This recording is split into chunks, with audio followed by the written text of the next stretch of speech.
రాహువు కటాక్షంతో ఈ రాశులకు ఆకస్మిక ధనలాభం కలుగుతోంది. జ్యోతిష్యం ప్రకారం మీన రాశిలో సంచారం చేస్తున్న రాహువు 9 నెలలు అక్కడే ఉంటుంది. మీన రాశి రాహువుకు శత్రు స్థానం. రాక్షస గ్రహం. వక్రగ్రహమైన రాహువుకు వృషభం, సింహం, కన్య, తుల, మకరం, కుంభ రాశులు ఇష్టమైనవి. ఇక్కడి నుంచి వెళ్లే వరకు ఈ రాశులకు ఏదో విధమైన యోగాన్ని ఇస్తూనే ఉంటాడు.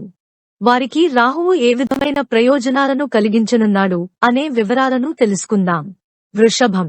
వీరికి ఉన్నత స్థాయిలో శుభాలను రాహువు ఇస్తాడు. అన్ని సమయాల్లోనూ అండగా ఉండటంతో ఆర్థిక పరిస్థితి మెరుగుపడుతుంది. వీరు పట్టుకుందల్లా బంగారం అవుతుంది. ఉద్యోగ, పెళ్లి ప్రయత్నాలు అంచనాలకు మించి విజయవంతమవుతాయి. సింహం వీరికి రాజయోగాన్ని కల్పిస్తాడు. ఉద్యోగంతో పాటు రాజకీయంగా, ప్రభుత్వ పరంగా ఈ రాశివారికి ప్రాబల్యం పెరుగుతుంది. ఉన్నత స్థాయి వ్యక్తులతో పరిచయాలు ఏర్పడతాయి. విదేశాలకు వెళ్లడానికి, అక్కడ ఉద్యోగం చేయడానికి అవకాశం లభిస్తుంది. 2 సార్లు ధనయోగాలు పడతాయి. సాధారణ స్థాయి నుంచి ఉన్నత స్థాయికి ఎదుగుతారు. కన్య. ధనధాన్యాలకు లోటు లేదు. పదోన్నతులు లభిస్తాయి. వివిధ మార్గాల ద్వారా ఆదాయం లభిస్తుంది. ఉన్నత స్థాయిలో ఉన్న వ్యక్తితో పెళ్లి కుదురుతుంది. విదేశాల్లో సంపాదించుకోవడానికి, అక్కడ ఉద్యోగం చేయడానికి అవకాశాలు లభిస్తాయి. సంపన్న కుటుంబానికి చెందిన వ్యక్తితో ప్రేమలో పడతారు. తుల. రాహువు అండగా ఉంటాడు.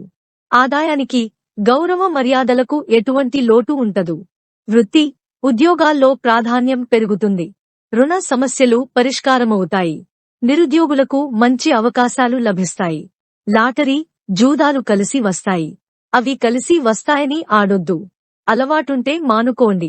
మకరం. వీరిని రాహువు అనేక విధాలుగా ఆదుకుంటారు. వృద్ధి, పురోగతి బాగుంటుంది.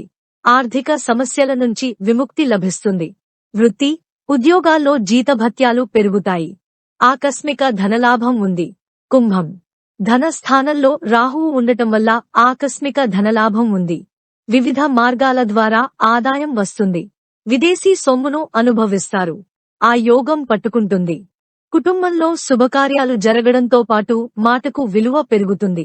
తీర్థయాత్రలకు, విహారయాత్రలకు కుటుంబ సభ్యులతో కలిసి వెళతారు.